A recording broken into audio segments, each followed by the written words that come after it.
मेरा काम है सुनना आपका। जी लगेगा, मैं एकदम खालिश तकरीर कर रहा हूं। मेरे सरकार, सुभान अल्लाह बोलिए इस लफ्ज़। यही फर्क है हम लोगों के जलसों में औरों के जलसों में।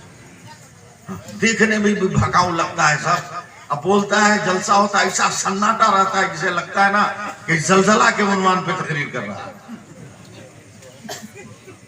या कोरोना पे। हाँ। मेरे सरकार दुनिया में तशरीफ ले आए। मैं ये लफ्ज इस्तेमाल नहीं करता कि सरकार पैदा हो गए, मैं ये लफ्ज इस्तेमाल नहीं करता। मेरे सरकार दुनिया में तशरीफ ले आए।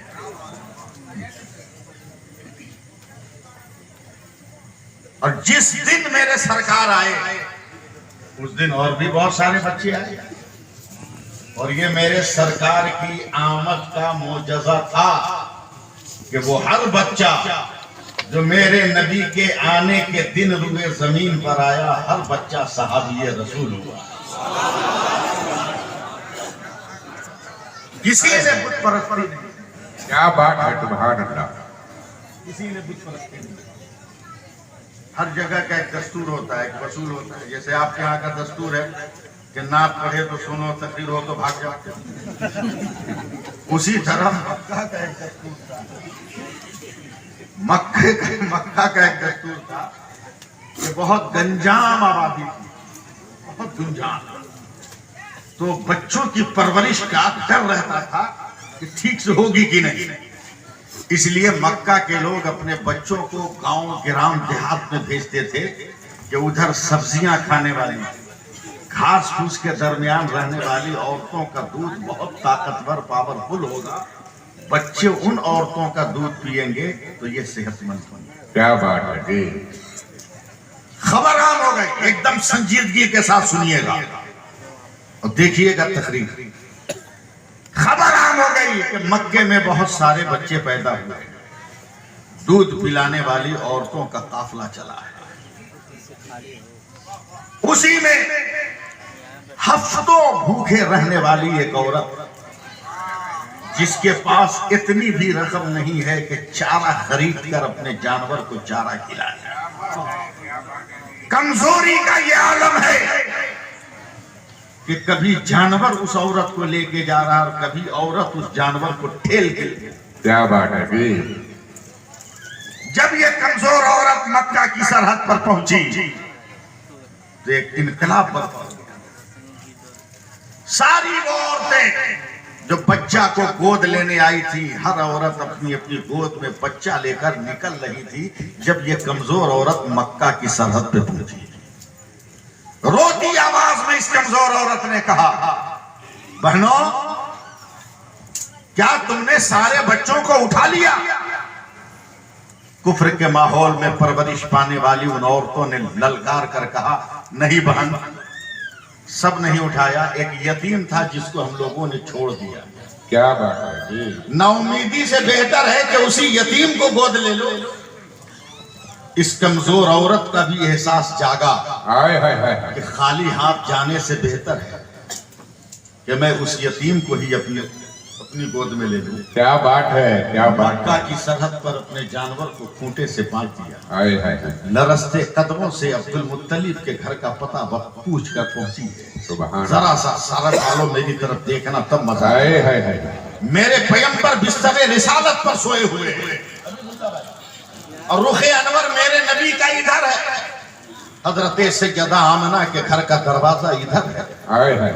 ये कमजोर औरत जब इधर से अंदर दाखिल हुई तो इस लेटने वाले मुस्तफा को किसी ने कहा नहीं, मगर आहट पाते ही मेरे पैगंबर ने अज़खुद करवट मारा। हाय हाय हाय हाय। सुभान। नजर से नजर टकराई, कहा उठा ले। तारीख वाले तो यही लिखेंगे कि मक्का के इस खूबसूरत बच्चे को हलीमा ने उठा लिया, मगर कयामत तक फरिश्ते इस बात का नारा लगाएंगे हलीमा ने मुस्तफा को नहीं उठाया, मुस्तफा ने हलीमा को उठा लिया। नारे तकबीर, नारे रिसालत। सुभान अल्लाह सुभान। जरा और आप साथ दीजिएगा मेरा। नजरों नजरों में बात हो गई, निगाहों निगाहों में गुफ्तगू का ताजमहल तैयार हो गया। मेरे सरकार को इजाजत पाकर हजरत हलीमा ने उठा लिया है। सुभान अल्लाह, यहाँ बोलना चाहिए। मैं धक्का लगाकर गाड़ी चलाने का आदी नहीं है। मेरे सरकार को उठा लिया। हजरत हलीमा के हाथों पर ये वजूद ऐसा लग रहा था जैसे किसी ने तकद्दुस के रेहल पर कुरान की आयतों का लेके चली। जब तक दीवारों दर के साये से गुजर रही थी, हजरत हलीमा को फिक्र न थी। लेकिन जैसे ही मकानों के साये से अलग हुई, इतनी तेज धूप है कि हजरत हलीमा के दिल ने कहा, आज तक इतना खूबसूरत बच्चा मैंने देखा नहीं। सुभान अल्लाह। हुस्न है, इतना प्यारा नहीं देखा। कहीं धूप की तमाजत से ये खिलता हुआ गुलाब नहीं था।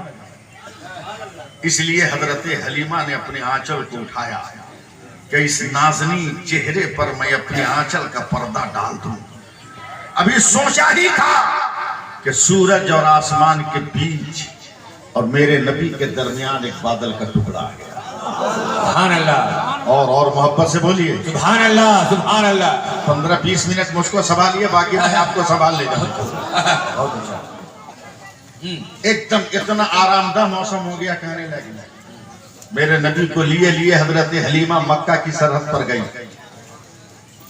सरहद पर गई, उतारा नहीं, गोद में लिए लिए अपनी उसी कमजोर सवारी पर बैठ गए। संभल कर पैर जीन में फंसाने के बाद, रिकाब में फंसाने के बाद रस्सी चल। एक लफ्ज कहना था चल। ऐसा लगा जैसे करंट लग गया हो जानवर। सुभान अल्लाह। हवाओं में उड़ाने भरने लगा। बोलिए बोलिए बोलिए सुभान अल्लाह। 2 घंटे पहले जितनी औरतें निकली थी, चंद मिनटों में तमाम औरतों को ओवरटेक करके हजरत हलीमा का जानवर आगे निकल गया। क्या बात है। अरब की औरतों ने पलट कर कहा, अरे हलीमा, यतीम के घर में कितना पैसा मिला कि तुमने मक्का में नया जानवर खरीद लिया? तो हलीमा ने कहा, बहनों, जानवर तो वही है, बस बैठने वाला बदल गया है। सुभान अल्लाह, सुभान अल्लाह। क्या बात है। बदल गया, बदल गया। सुनते रहिए। लेकर अपने घर पहुंची, उलमाए कराम घर पहुंची। मेरे सरकार को जमीन पर रखने का सवाल ही नहीं पैदा होता। जमीन पर रखने का सवाल नहीं, गोद में लिए हुए खड़ी हुई जमीन पर। जरा सा हौसला दीजिए ना मुझको आप लोग। सुभान अल्लाह। बहुत बूढ़ा आदमी जमीन पर रखा नहीं, गोद में लिए खड़ी हुई। जैसे ही खड़ी हुई, 6 महीना से पूरे खित्ते के किसी जानवर ने दूध नहीं दिया था, उनका थन सूखा था। लेकिन जैसे ही हजरत हलीमा ने मेरे नबी को गोद में लेकर अपना पांव जमीन पे रखा, तमाम जानवरों के थन दूध से भर गए। सुभान अल्लाह। घबराकर हजरत हलीमा के शौहर ने कहा, अरे बेगम, ये क्या हो रहा है? हजरत हलीमा ने मुस्कुराकर कहा, आगे आगे देखिए होता है क्या। सुभान अल्लाह। होता है क्या? होता है क्या? सुला दिया झूले पर, माहौल बनाइए। पहले के दौर में इंसान को अपनी जरूरत पूरी करने के लिए बाहर खेत में जाता था कि नहीं? बोलो। तो हजरत मौसम बदल गया, वक्त बदल गया, हालात बदल गए। पहले जब आदमी मालदार होता था ना, तो अपने घर के दरवाजे पे आदमी रखता था कि कुत्ता न घुस जाए। अब आदमी अपने दरवाजे पे कुत्ता रखता है कि कहीं आदमी न घुस। क्या बात है। जी जी, बिल्कुल सही बात है जी। इसको तरक्की जाए। तरक्की। पहले आदमी खाता था घर में, रखता था बाहर जाके, समझिए। अब खाता है बाहर, रखता है घर के भीतर। सब घर अटैच बाथरूम। जी इंसानी जरूरत के नाते हजरत हलीमा रात को निकली। एकदम तवज्जो देना, कुफ्र का माहौल है, तबहुम परस्ती की दुनिया है। जैसी ही बाहर निकली तो नजर आसमान पे चली गई। सुन रहे हैं ना आप लोग? आसमान पे नजर गई तो देखा चांद ऐसे ही से करता। घबरा के कलेजा पकड़ लिया, अरे बाप, आसमान गिरने वाला है क्या? कयामत आने वाली है क्या? आज तक चंद्रमा को ऐसे डोलते हुए नहीं देखा, ये इतना क्यों हरकत में है? अचानक नजर मेरे नबी के झूले पे पड़ी है तो हजरत हलीमा देख रही है जैसे जैसे मक्के का ये बच्चा अपने हाथों को हिला रहा है, वैसे वैसे आसमान का चांद हिल रहा है। नारे तकबीर, नारे रिसालत, नारे रिसालत, जश्न ईद मिलादुन नबी। सुभान अल्लाह, चांद झुक जाता जिधर उंगली उठाते पैदल।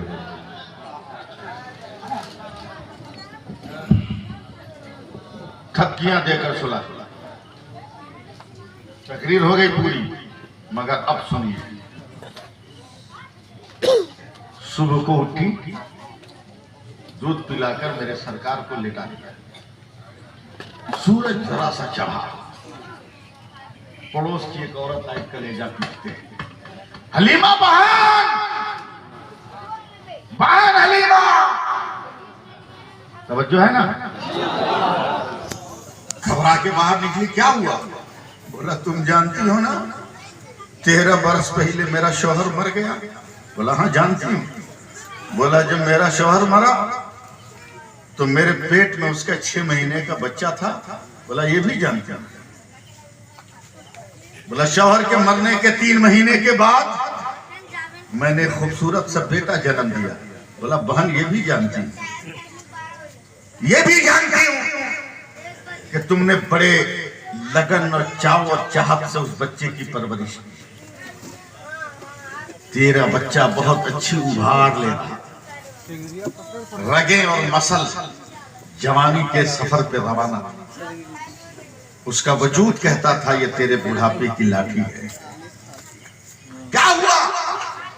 बोला बहन 2-3 महीना से ऐसी बीमारी लग गई है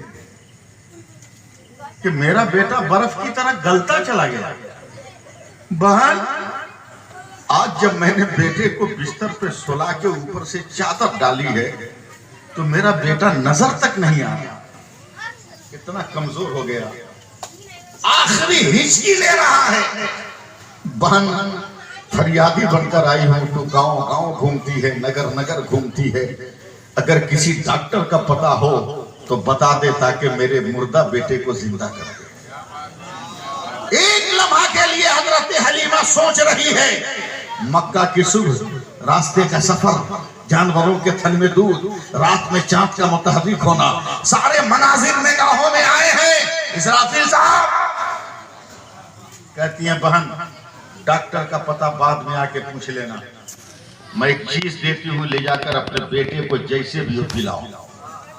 घर के अंदर गई, लकड़ी के प्याले में जरा सा पानी लेके आई, का जैसे भी हो पटक के उसके हलक में डाल ताकि भीतर जाए। क्या बात है? मेरा दावा है कि सूरज डूबने से पहले तेरा बेटा मैदानों में दौड़ने लगेगा। बोल दीजिए बोल दीजिए बोल दीजिए, दौड़ने लगेगा। ये दुखियारी औरत वो पानी लेकर जाती है, कैसे पिलाया वो जाने। शाम नहीं हुई इसराफिल साहब, दोपहर में वो औरत बदहवास होकर आती है, हे बहन तूने पानी में कौन सा जादू किया था कि 2 कतरा पीते ही मेरा बेटा दौड़ने लगा है। अब वो तुम्हें सलाम करने आ रहा है तो हजरत हलीमा कहती है मैंने कोई जादू नहीं किया, मक्का से जो बच्चा लेकर आई उसका पाँव धोकर मैंने तेरे बेटे को पिला दिया है।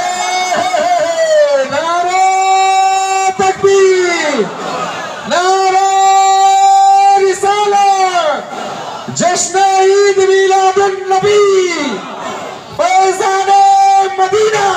हाय हाय, मैंने पाँव धोकर पिला दिया। जरा बोल दीजिए सुभान अल्लाह। हाँ सलामत है तो उठा के बोल दो या रसूल अल्लाह। साहब जैसे ही ये खबर भारत आई तो भारत के इमाम अहमद रजा ने कलम उठाया और बर्जस्ता लिख दिया कि जिसके तलबों का धोबन है आबे हयात मसीहा हमारा नबी। हाय हाय हाय, नारे तकबीर, नारे रिसालत। हाय हाय हाय, जवाब नहीं हजरत, जवाब नहीं। माशाअल्लाह, सुभान अल्लाह, बहुत अच्छा। सरापर रहमत है मेरे में, सुभान अल्लाह, सरापर रहमत। ये अलग बात है कि हम लोग करते लोगों में खून का आंसू रो रहा हूं आजकल। जब मैं सोशल मीडिया पर खबरें पढ़ता हूं कि मुस्लिम बेटी गैर मुस्लिम को लेकर भागती, आंसू रोता हूं खून के। कहां समाज चला गया? कुफ्र हमारे कलमे चाट कर हमारा कलमा पढ़ता था, आज उसके प्यालों के जूठे के मोहताज हम बन गए। ये इस्लाम नहीं है। इस्लाम तो ये है कि सवाल अहमद रजा से, ऐ अहमद रजा तेरा मुस्तफा कैसा? तो अकेला अहमद रजा है था। सबसे आला वाला हमारा नबी, सबसे आला वो पाला हमारा नबी। जमाने में पूछा तेरा मुस्तफा लगता कैसा है? तो अकेला अहमद रजा ने कहा सब चमक वाले उजलों में चमका है, शीशों में चमका हमारा नबी। सुभान अल्लाह, नारे तकबीर, नारे रिसालत, या रसूल अल्लाह, या रसूल अल्लाह। मैं नौजवानों को मुबारकबाद देता कि आपने जलसा किया। अल्लाह आपको इसका सिला अता फरमाए, आपको इसकी बरकतें अता फरमाए।